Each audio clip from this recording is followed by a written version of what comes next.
ओम साईं राम।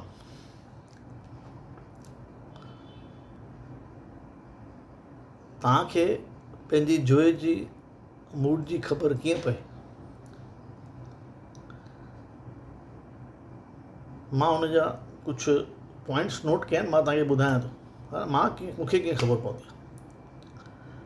अगरि सुबुह जो नाश्ते ते पोहा ठाहिया अथई जेके मूंखे न वणंदा आहिनि, माना अॼु मूंखे सॼो ॾींहुं शांति में वेहणो आहे, वधीक आवाज़ न करणो। अगरि हुन नाश्ते ते कुटी ठाही आहे, कुटी ऐं पापड़ मूंखे ॾाढो वणंदो आहे, त अॼु शाम जो मूंखे हुनखे शॉपिंग ते वठी वञिणो। अगरि सयूं पटाटा ॿई ठाहिया अथई जेके मूंखे उन खां वधीक वणंदा आहिनि,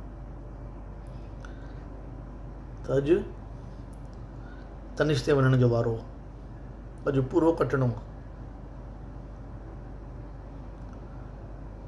अगरि नाश्ते में 2-3 शयूं ठाहियूं अथई त सम्झो उन जा माउ पीउ अचणा आहिनि,